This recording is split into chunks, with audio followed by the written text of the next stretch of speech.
नमस्कार, मैं जुम्मान। दिन भर की खबरों में सबसे पहले डालते नजर आज के मुख्य समाचारों पर। पंजाब हरियाणा से डीजल लाकर गांव में अवैध बिक्री का आरोप। पेट्रोलियम एसोसिएशन ने जिला प्रशासन से की कार्रवाई की मांग। पेट्रोल पंप से डीजल भरवाकर फरार हुआ चालक, फर्जी नंबर प्लेट का भी संदेह। गणपति फिलिंग स्टेशन पर हुई घटना। अनियमितता के आरोप, किसानों ने रुकवाया बारदाना वितरण का कार्य। पूर्व निर्धारित सूची के अनुसार बारदाना वितरण की रखी मांग। सफाई कर्मचारियों ने नगर परिषद के बाहर डाला कचरा। गंदगी, मानदेय बढ़ाने और कर्मचारियों की सूची सार्वजनिक करने की मांग। अब खबरें विस्तार से। जंक्शन क्षेत्र में श्रीगंगानगर मार्ग स्थित अंडरपास के पास बने हनुमान मंदिर में बुधवार रात्रि अज्ञात चोरों ने चोरी की वारदात को अंजाम दिया। चोर मंदिर परिसर के पीछे की दीवार फांदकर अंदर घुसे और एयर कंडीशनर का कंप्रेसर चोरी कर ले गए। वारदात से पहले उन्होंने सीसीटीवी कैमरे की लाइट की तारें भी काट दी।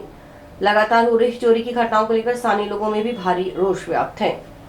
हाउसिंग बोर्ड कॉलोनी निवासी विजेंद्र शर्मा ने बताया कि कुछ असामाजिक तत्व मंदिर के पीछे से अंदर घुसे और बाहर रखे तख्त का सहारा लेकर एसी का कंप्रेसर चोरी कर ले गए। चोरों ने वारदात से पहले सीसीटीवी कैमरे की वायर काट दी और छत पर लगे सोलर सिस्टम को भी नुकसान पहुंचाया। उन्होंने कहा कि मंदिर में पहले भी कई बार चोरी की घटनाएं हो चुकी हैं। हर बार पुलिस प्रशासन को इसकी जानकारी दी गई, लेकिन अब तक कोई ठोस कार्रवाई नहीं हुई। विजेंद्र शर्मा का कहना है कि नशेड़ी प्रवृत्ति के लोग इस प्रकार की घटनाओं को अंजाम दे रहे हैं और अब धार्मिक स्थलों को भी निशाना बना रहे हैं। उन्होंने आशंका जताई कि चोरों ने पहले मंदिर की रैकी की थी, क्योंकि उन्हें पता था कि मंदिर परिसर के पीछे वाले हिस्से में सीसीटीवी कैमरा नहीं लगा हुआ है। उन्होंने पुलिस प्रशासन से मंदिर के आसपास घूमने वाले संदिग्ध और नशेड़ी तत्वों पर निगरानी बढ़ाने और चोरी की वारदातों में शामिल लोगों को जल्द गिरफ्तार करने की मांग की। तो ये वारदातें पहले भी कई बार हो चुकी है और पुलिस को भी अवगत कराया गया था, तो इसके अंदर कोई कार्रवाई नहीं हुई। ना तो आज तक कोई चोर पकड़ा गया है और ना ही मंदिर को कोई प्रोत्साहन राशि दी गई है। तो इस प्रकार कई बार पहले वारदात हो चुकी है और मंदिर का काफी नुकसान हो चुका है। तो भगवान के दरबार में भी ये ऐसे काम होने लगे हैं आजकल। तो पुलिस प्रशासन से मैं अपील करता हूँ कि इन पे रोक लगाई जाए और अन्य लोगों की भी मदद की जाए। ये जो नशेड़ी प्रवृत्ति के लोग हैं, ये काफ़ी नुकसान कर रहे हैं। और इधर हाउसिंग बोर्ड, ये जो इंडस्ट्री एरिया है, इसके अंदर काफ़ी लोगों की लूटपाट हो चुकी है पहले भी, और अब भी वारदातें हो रही है। तो इस पर लगाम लगाई जाए और मंदिर के पास पुलिस के कुछ जवान रात को गश्त के लिए तैनात किए जाए। मंदिर के पुजारी राकेश शर्मा ने बताया कि वे गुरुवार अल सुबह 5:15 बजे मंदिर पहुंचे तो एसी का कंप्रेसर गायब मिला। हालांकि चोर मंदिर के अंदर प्रवेश नहीं कर सके, लेकिन उन्होंने सीसीटीवी कैमरे और लाइट की तारें काट दी। पुजारी ने कहा कि कुछ समय के अंतराल के बाद मंदिर में चोरी की घटनाएं हो रही हैं, लेकिन अभी तक कोई प्रभावी कार्रवाई नहीं हुई। अंडरपास पुल श्रीगंगा रोड। मैं सुबह 5:15 बजे मंदिर आया और देखा कि सुबह आउटडोर पोस्टर जगह था और नीचे पट्टा लगा हुआ था। अंदर संभाला, अंदर कोई ऐसी इबादत नहीं हुई, बस बाहर ही आउटडोर की इबादत हुई है। कैमरे की तार कटी गई है, लाइट की तार कटी गई है। हनुमानगढ़ पेट्रोलियम एसोसिएशन ने जिले में कथित रूप से चल रहे पेट्रोल डीजल के अवैध भंडारण, परिवहन और विक्रय के खिलाफ कार्रवाई की मांग को लेकर गुरुवार को जिला कलेक्टर एवं पुलिस अधीक्षक को ज्ञापन सौंपा।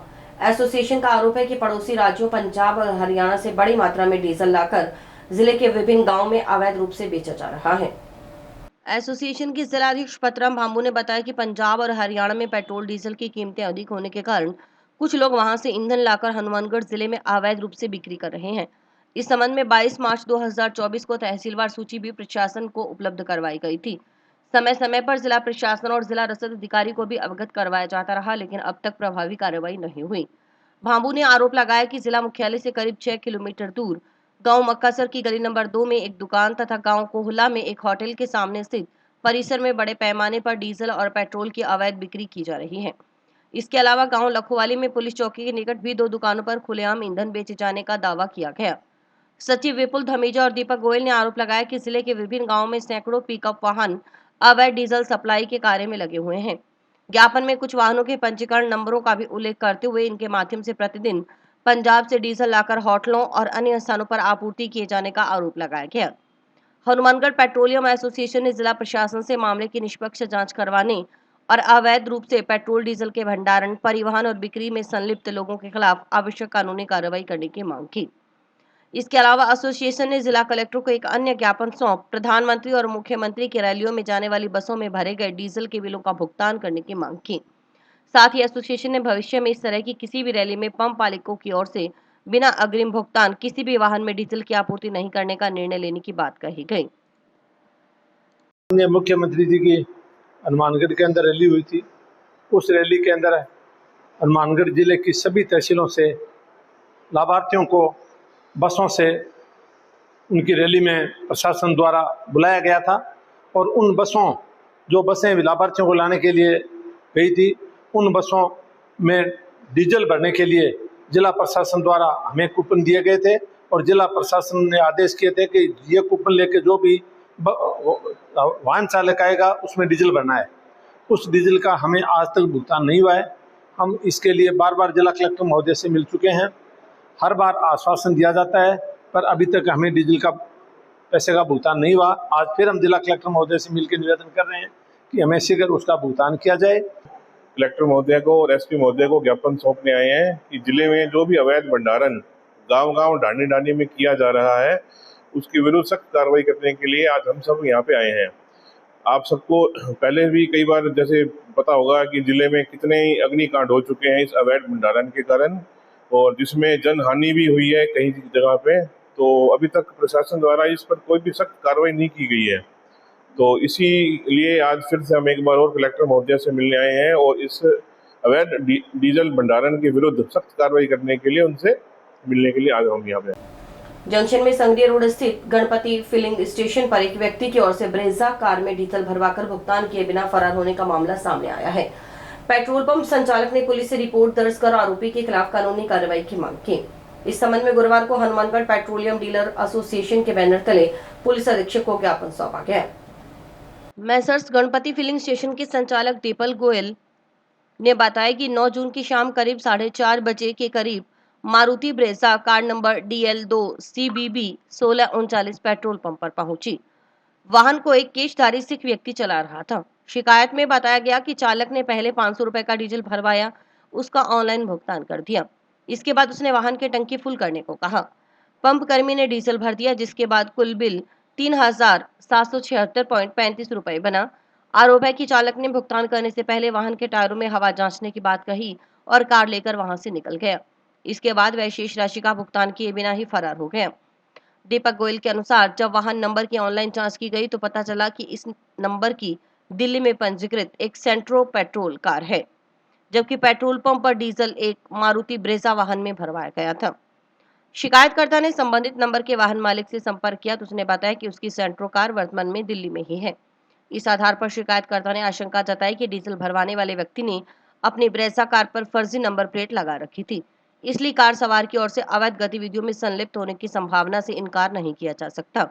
मामले में पुलिस से आरोपी की पहचान कर उसके खिलाफ धोखाधड़ी सहित अन्य संबंधित धाराओं में कार्रवाई करने की मांग की गई। दिनांक 9 जून को शाम को लगभग 4:30 बजे एक ब्रेजा गाड़ी ने मेरे पंप पे डीजल डलवाया। सबसे पहले उसने 500 रुपये का डीजल लिया, जिसका कि उसने भुगतान ऑनलाइन कर दिया। उसके बाद में उसने 3726 रुपये का डीजल डलवाया और हवा डलवाने के कह के वहाँ से फरार हो गया। इस बाबत हमने 9 तारीख को ही सभी अभय कमांड सेंटर पे जिला थानाधिकारी को साइबर सेल के अंदर इनकी रिपोर्ट दे दी थी। क्योंकि उसने भुगतान ऑनलाइन माध्यम से किया हुआ था, इसलिए इसको ट्रेस करना बहुत ही आसान था। पर आज तक इस बारे में अभी तक कोई कार्रवाई नहीं की गई है। जांच करने पर यह पाया गया कि उस ब्रेजा गाड़ी का जो नंबर प्लेट थी वो भी फर्जी है। वो किसी पेट्रोल वाहन के सेंट्रो गाड़ी पे रजिस्टर्ड है, दिल्ली के वाहन पे, और यहाँ पे फर्जी गाड़ी वो किसी अवैध गतिविधि में लिप्त हो सकते हैं। पर पुलिस ने अभी तक कोई कार्रवाई नहीं की है। तो इस बाबत आज एसपी साहब को ज्ञापन देने हम आए हैं। जंक्शन धान मंडी में बारदाना वितरण को लेकर किसानों ने गुरुवार को विरोध प्रदर्शन करते हुए धरना लगा दिया। किसानों का आरोप था कि प्रशासन की ओर से पहले तैयार की गई सूची के अनुसार व्यापारियों को बारदाना वितरित नहीं किया जा रहा। विरोध के चलते किसानों ने बारदाने से भरे ट्रक का वितरण कार्य भी रुकवा दिया। धरने के दौरान आसपास के गाँव से बड़ी संख्या में किसान मौके पर पहुंचे और प्रशासन के खिलाफ नाराजगी जताई। किसानों का कहना था कि कुछ दिन पहले उपखंड अधिकारी की ओर से दुकानों का बारदाना आवंटित करने के लिए सूची तैयार की गई थी, जिसमें टोकनों की संख्या के आधार पर वितरण तय किया गया था। गांव मानकसर निवासी किसान जगसीर सिंह और लीलावाली निवासी भीम सिंह ने बताया कि पूर्व निर्धारित सूची के अनुसार जिन दुकानों पर अधिक टोकन थे उन्हें अधिक बारदाना मिलना था। आरोप है कि बाद में रातों रात नई सूची तैयार कर दी गई और उसी के आधार पर वितरण शुरू कर दिया गया। इससे कई व्यापारियों और किसानों को नुकसान उठाना पड़ रहा है। किसानों ने आरोप लगाया कि जिन दुकानों को लगभग 16,000 बारदाना थैले मिलने थे, उन्हें मात्र 5,000 थैले ही दिए जा रहे हैं।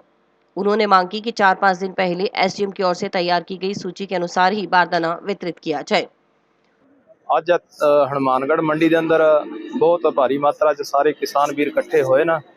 ਸਾਡੀ ਮੰਗ ਸਾਰੇ ਕਿਸਾਨ ਵੀਰਾਂ ਦੀ ਇਹੀ ਹੈ ਕਿ ਕੁਝ ਦਿਨ ਪਹਿਲਾਂ ਲਿਸਟ ਬਣਾਈ ਗਈ ਸੀ ਪ੍ਰਸ਼ਾਸਨ ਦੁਆਰਾ ਕਿ ਜਿੰਨੀਆਂ ਵੀ ਦੁਕਾਨਾਂ ਦੇ ਅੰਦਰ ਵਾਰਦਾਨਾ ਵੰਡਿਆ ਜਾਣਾ ਹੈ ਉਹਦੀ ਸਾਰੀ ਲਿਸਟ ਤਿਆਰ ਹੋ ਕੇ ਆਈ ਸੀ ਤੇ 1-2 ਦਿਨਾਂ ਦੇ ਅੰਦਰ ਲਿਸਟ ਇਹਨਾਂ ਨੇ ਦੂਜੀ ਵਾਰ ਤਿਆਰ ਕਰਕੇ ਜਿਹੜੀ ਪਹਿਲੋਂ ਲਿਸਟ ਬਣੀ ਹੈ ਉਹਦੇ ਹਿਸਾਬ ਨਾਲ ਵਾਰਦਾਨਾ ਨਹੀਂ ਦਿਆ ਜਾ ਰਿਹਾ। ਇਹਨਾਂ ਨੇ ਹੁਣ ਨਵੀਂ ਲਿਸਟ ਰਾਤੋਂ ਰਾਤ ਬਣਾ ਕੇ ਕੁਝ ਸਾਡੇ ਜੋ ਸੇਠ ਹੈਗੇ ਆਗੂ ਉਹਨਾਂ ਨੂੰ ਹੁਣ ਇਹ ਵਾਰਦਾਨਾ ਘੱਟ ਦੇਈ ਜਾਂਦੇ ਆ ਜੀ।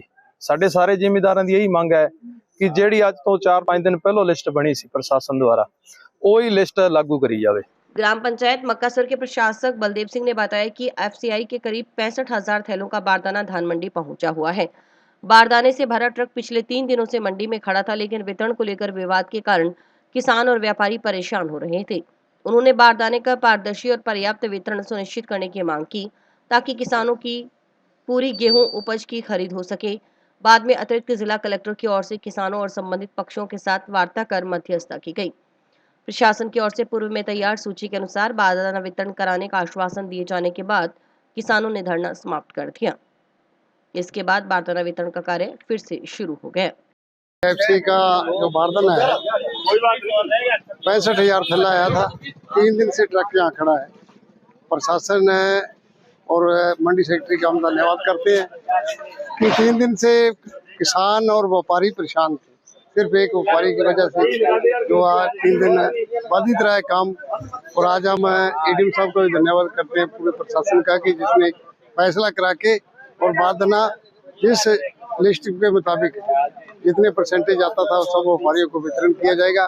और अभी भी बारदाना पूरा नहीं हुआ है, जो कमी है हम प्रशासन से और एफसीआई विभाग से निवेदन करते हैं कि जो बारदाने की कमी है वो जल्द से जल्द पूरी की जाए और किसान का माल उठाव और उसकी बिक्री हो जाए। मंडी के अंदर 65,000 कट्टे एफसीआई के आए हैं, जिसमें सेक्रेटरी साहब के सहयोग से सभी कट्टे मंडी के अंदर रेसे के हिसाब से बांटे गए। इसमें सेक्रेटरी साहब का बहुत बहुत धन्यवाद। और ये पहले सभी दुकानदारों को 81% बारदाना मिला हुआ था, अब 92 कुछ बारदाना मिला है और सर्वसम्मति से ये सब काम हो गया। जो लोग धरना लगा रखे थे उनका जो धरना लगाने लेते वो पार्टी के पास 100% बारदाना मिला हुआ था, फिर भी सेक्रेटरी साहब ने इनको 5,000 कट्टे दे दिए। वो 2 दिन यहाँ धरने में बैठे रहे। अब उन्होंने सहमति बनाई और उनको कहा है कि और जो बारदाना आएगा उसमें आपको कुछ ज्यादा दिया है। एनजीओ के माध्यम से कार्यरत सफाई कर्मचारियों का टाउन स्थित नगर परिषद कार्यालय के समक्ष बेमियादी धरना प्रदर्शन गुरुवार को चौथे दिन भी जारी रहा।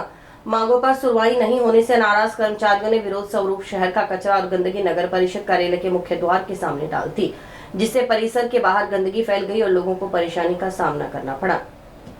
सफाई कर्मचारियों की ओर से ठेकेदार के माध्यम से दिए जाने वाले मानदेय में बढ़ोतरी और एनजीओ के जरिए कार्यरत करीब 400 कर्मचारियों की जोनवार सूची उपलब्ध कराने की मांग की जा रही है। भीषण गर्मी के बावजूद कर्मचारी लगातार धरने पर बैठे हैं। धरने पर बैठी महिला सफाई कर्मचारी सरोज ने बताया कि 4 दिनों से आंदोलन जारी है, लेकिन उनकी मांगों पर कोई सुनवाई नहीं हो रही। उन्होंने कहा कि मजबूर होकर कर्मचारियों ने नगर परिषद कार्यालय के बाहर कचरा डालकर विरोध दर्ज कराया है।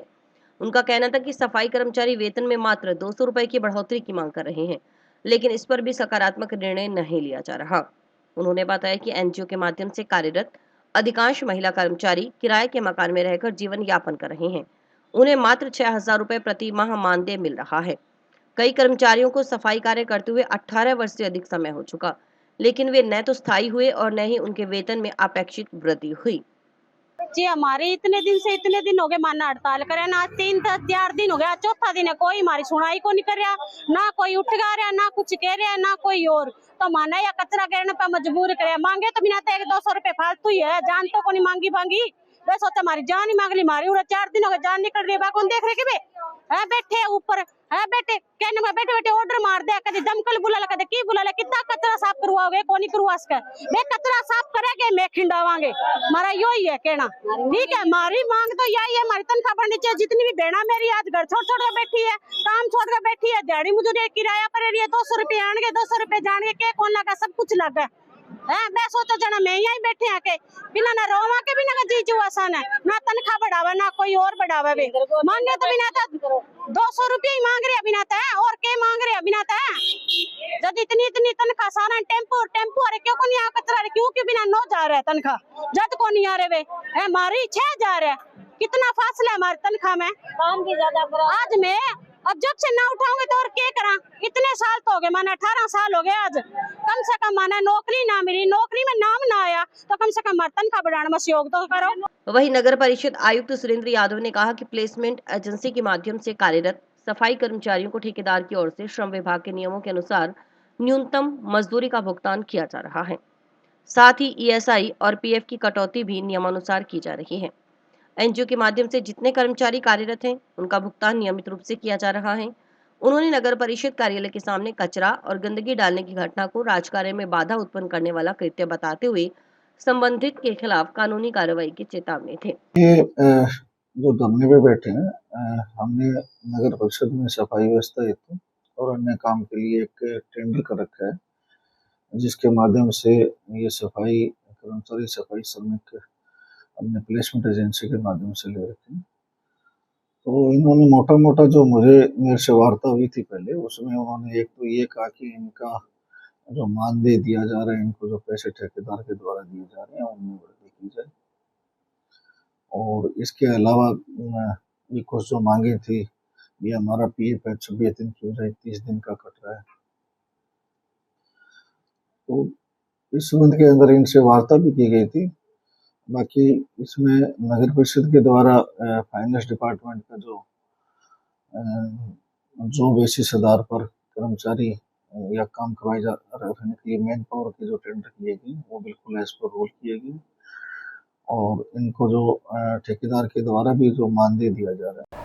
राजस्थान खेत एवं ग्रामीण मजदूर यूनियन का 1 दिवसीय जिला स्तरीय प्रशिक्षण शिविर गुरुवार को टाउन स्थित फूड ग्रेन धर्मशाला में आयोजित किया गया।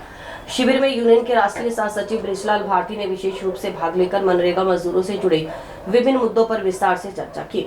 इस अवसर पर रघुवीर वर्मा, जगजीत सिंह जग्गी सहित यूनियन के अनेक पदाधिकारी, कार्यकर्ता और मजदूर नेता उपस्थित रहे।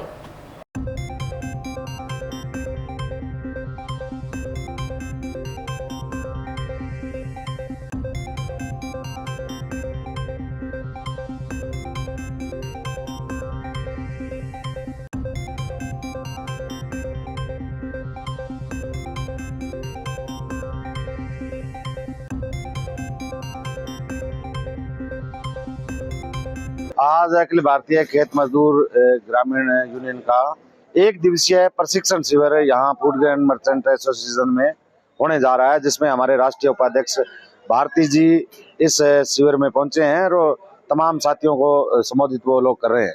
असल सवाल ये है कि मनरेगा का जो मजदूर है, जो ग्रामीण जो मजदूर है, उसकी हालात दिन ब दिन बदतर होती जा रही है। सरकार की नीतियां जो हैं वो मजदूरों को बर्बाद करने पे आमदा है।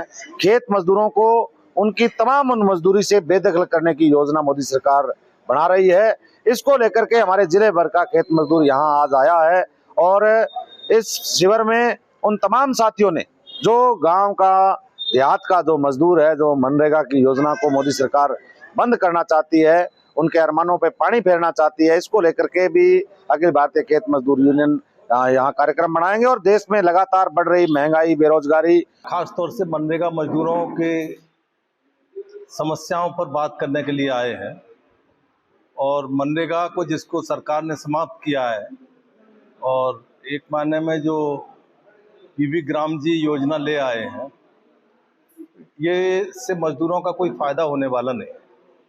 मनरेगा रोजगार आधारित कानून था। मनरेगा के तहत लोगों को रोजगार मिलता था, बेकारी का भत्ता मिलता था रोजगार नहीं मिलने की दिशा में। मनरेगा के तहत सारे लोगों के लिए काम मिल जाता था, लेकिन मनरेगा के लिए कभी भी मोदी सरकार ने पर्याप्त धन आवंटित नहीं किया और उसकी मजदूरी में कभी बढ़ोतरी नहीं की। मनरेगा मजदूरों के काम करने के बाद भी कई महीनों तक उनके उसका मजदूरी का भुगतान नहीं होता था। इस सब की वजह से लोगों के लिए मनरेगा के सवाल पर मोदी सरकार की आलोचना होती थी मनरेगा ने बहुत सारे ग्रामीण मजदूरों के जीवन स्थितियों में एक नई ऊर्जा भरी थी, जिससे उम्मीद थी कि बजट आवंटन पर्याप्त हो, मजदूरी की दर उसमें बढ़ाई जाए, सही समय पर मजदूरी का भुगतान हो, पुरुष महिलाओं को समान काम के लिए समान वेतन जहां मिलता था मिलते रहना चाहिए। आज हनुमानगढ़ जिले का अखिल भारतीय खेत और ग्रामीण मजदूर यूनियन का प्रशिक्षण शिविर था और इस प्रशिक्षण शिविर में हमने जहां एक और नरेगा के ऊपर जो हमले बढ़े हैं और आर्थिक संकट ग्रामीण क्षेत्र में गहराया है उसके ऊपर चर्चा की है। अब हम चर्चा करेंगे देश की जो राजनीतिक हालात है और उन हालातों पे मेहनत कर जनता पे जो हमले बढ़ रहे हैं उस पर हम चर्चा करेंगे, जहां एक और साम्राज्यवाद, सांप्रदायिकता और पूंजीवाद इन तीनों चीजों ने देश के हालात जो बिगाड़ दिए हैं। महंगाई दिन दुगनी रात चौगनी बढ़ी है, मेहनत करने वालों के रोजगार के अवसर घटे हैं और उसके तहत गांवों के ग्रामीण क्षेत्र में जो बेरोजगारी का आलम है, तो नौजवान पीढ़ी जो आत्महत्याओं की तरफ और नशे की तरफ बढ़ रही है, उन तमाम चीजों का हम आकलन करेंगे। इसी के साथ देश की जो राजनीति है, देश की सरकार ने हमारे 79 साल होने के बावजूद भी आजादी के देश की सरकारों ने इस देश को केवल मात्र अपनी नीतियों के कारण, गलत आर्थिक नीतियों के कारण, गलत शिक्षा नीति के कारण, गलत रोजगार की नीति के कारण जिन हालातों पर इस देश के नौजवानों को पहुंचा दिया है, ताजा उदाहरण पेपर लीक का है। समाचार अभी और भी हैं, देखते रहिए स्काई चैनल। आपके अपने शहर हनुमानगढ़ में नगर परिषद ले आई है सस्ते प्लाट, वो भी ई नीलामी पर, जिसकी नीलामी होने जा रही है। 12 से 14 जून तक बोलीदाता LSSG ई नीलामी पर भाग ले सकते हैं। उक्त नीलामी में वाणिज्यिक योजना नजदीक बीजेपी भवन एवं शिव मंदिर सिनेमा, गणेश विहार तृतीय, Hanumangarh junction shopping centre, block C mini सचिवालय, हनुमानगढ़ जंक्शन आवासीय योजना, नजदीक शिव मंदिर सिनेमा, IDS MT योजना, हनुमानगढ़ जंक्शन वाणिज्यिक योजना, ब्लॉक B ट्रांसपोर्ट नगर, IDS AMT योजना, हनुमानगढ़ जंक्शन वाणिज्यिक योजना, सामुदायिक केंद्र के सामने सेक्टर नंबर 6, हनुमानगढ़ जंक्शन आवासीय योजना, नजदीक Tilak circle, canal colony, Hanumangarh junction आवासीय योजना, सेक्टर नंबर 8, मिनी सचिवालय, जिला कलेक्टर एम ग्रेफ के पीछे, हनुमानगढ़ जंक्शन आवासीय योजना, block C, multipurpose, model town scheme, नजदीक मेडिकल महाविद्यालय, हनुमानगढ़ जंक्शन वाणिज्यिक योजना, रेलवे लाइन एवं हाउसिंग बोर्ड के मध्य, हनुमानगढ़ जंक्शन वाणिज्यिक योजना, timber and fuel depot, sector 8, Hanumangarh junction आवासीय योजना, सेक्टर नंबर 6, नगर परिषद एरिया, हनुमानगढ़ जंक्शन वाणिज्यिक योजना, चक नंबर 2, NWN मेडिकल कॉलेज के नजदीक बाईपास रोड, गणेश विहार, हनुमानगढ़ जंक्शन वाणिज्यिक योजना, धान मंडी के उत्तर में बिस्सा मार्केट, हनुमानगढ़ जंक्शन संशोधित आवासीय योजना, मल्टीपर्पज DTO कार्यालय के पास, हनुमानगढ़ जंक्शन आवासीय योजना, ब्लॉक B IDS MT योजना, बाईपास रोड, हनुमानगढ़ जंक्शन आवासीय योजना, सेक्टर नंबर 9/2, हनुमानगढ़ जंक्शन आवासीय योजना, block D multipurpose model town scheme, नजदीक मेडिकल महाविद्यालय आवासीय योजना, अतिरिक्त भूमि, block D multipurpose model town scheme, नजदीक मेडिकल महाविद्यालय, हनुमानगढ़ जंक्शन वाणिज्यिक योजना, नजदीक वाटर वर्कर्स, गणेश विहार द्वितीय, बाईपास रोड, हनुमानगढ़ जंक्शन आवासीय योजना, सन सिटी, हनुमानगढ़ टाउन वाणिज्यिक योजना, ट्रांसपोर्ट नगर एम ग्रेव के पास, बाईपास रोड, हनुमानगढ़ जंक्शन भूखंड शामिल है। आज मैं आपको कुछ टेस्टी खिलाने वाली हूँ। ये है व्हाई नॉट कैफे की स्पेशल टिक्की। आहा, क्या खुशबू है। देसी घी से बनी एकदम क्रंची टिक्की। आपको भी टिक्की खानी है? आ जाओ व्हाई नॉट कैफे पर।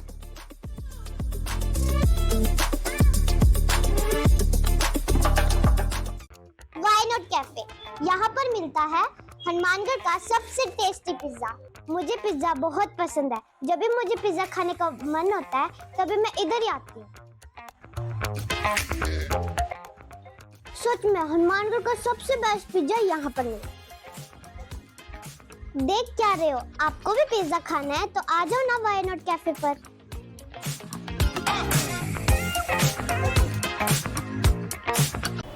भीषण गर्मी के बीच राहगीरों को राहत पहुंचाने के उद्देश्य से श्री अमृत सेवा समिति की ओर से गुरुवार को 11 के उपलक्ष्य में टाउन स्थित यातायात शाखा के बाहर ठंडे मीठे पानी की छबील लगाई गई।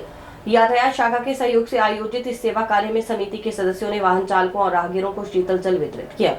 समिति के सदस्यों ने सड़क से गुजर रहे वाहन चालकों और पैदल यात्रियों को रोक रोक कर ठंडा और मीठा पानी पिलाया।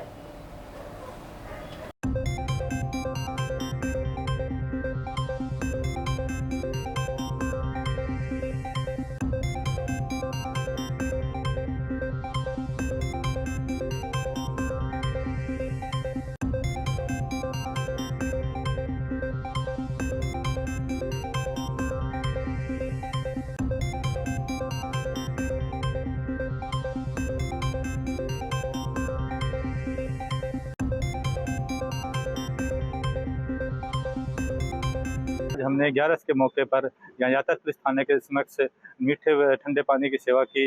इससे हमें यातायात पुलिस थाना की तरफ से हमें काफ़ी सहयोग मिला। मैं आमजन से भी यही अपील करना चाहूँगा कि इस भीषण गर्मी में हमें आगे से बढ़कर पक्षियों की, पशुओं की समाज सेवा करनी चाहिए। आगे बढ़ के सभी को मिलकर कार्य करना चाहिए।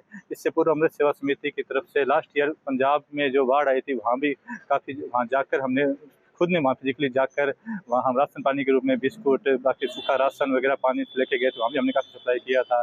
और अमृत सेवा समिति समय समय पर ऐसे आयोजन करती रहती है। अमृत सेवा समिति ने पिछले दिनों इंदिरा कॉलोनी में एक गरीब बच्चे की शादी में भी काफ़ी सहयोग किया था। वहाँ पे उसको बेड, ड्रेसिंग और भी कुछ घरेलू सामान, सिलाई मशीन वगैरह दी थी।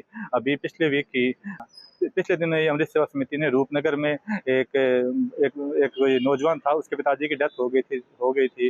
तो उस डेथ से उस बच्चे नौजवान को सदमा लगा और वो चक्कर खा के गिर गया। उसके सिर में काफ़ी बड़ी चोट आई, ब्रेन हेमरेज हो गया उसे। तो मेदांता में एडमिट था वो। तब भी अमृत सेवा समिति ने अपने सहयोग से 60,000 रुपये का सहयोग किया था, वहाँ भी इकट्ठा करके। इस तरह अमृत सेवा समिति समय समय पर शहर में ऐसे ही सामाजिक रूप से कार्य करती रहती है। मैं आमजन से यही आह्वान करूँगा कि आप भी ऐसे ही अपने खुद आगे बढ़कर सहयोग करें ज़्यादा से ज़्यादा। यदि कोई सहयोग करने सक्षम नहीं है तो अमृत सेवा समिति से वो संपर्क कर यहाँ भी अपना वो सदस्य बन सकता है, यहाँ भी वो सहयोग कर सकता है। अमृत सेवा समिति के द्वारा गर्मियों को देखते हुए आज ठंडे पानी की छबील और मीठे पानी की छबील लगाई गई है। बढ़ती गर्मी को देखते हुए 4-5 दिन से गर्मी जो काफ़ी टेम्परेचर ज़्यादा है, इसलिए इस राहगीरों को देखते कुछ राहत मिले, इसलिए हमने ये ठंडे पानी की छबील का आयोजन किया गया है। नोहर में श्री सत्संग समिति नोहर की ओर से यहां सेक्टर नंबर 5 स्थित भगवान परशुराम पार्क में श्री राम कथा का आयोजन जारी है। कथा वाचन करते हुए तीसरे दिन ब्रह्मचारी संत गोविंद दास जी महाराज ने शिव पार्वती विवाह का प्रसंग सुनाया। इस संगीत में श्री राम कथा को सुनने के लिए बड़ी संख्या में श्रद्धालु आ रहे हैं। इस दौरान भगवान शिव की बारात और शिव पार्वती की सजीव झांकी भी प्रदर्शित की गई।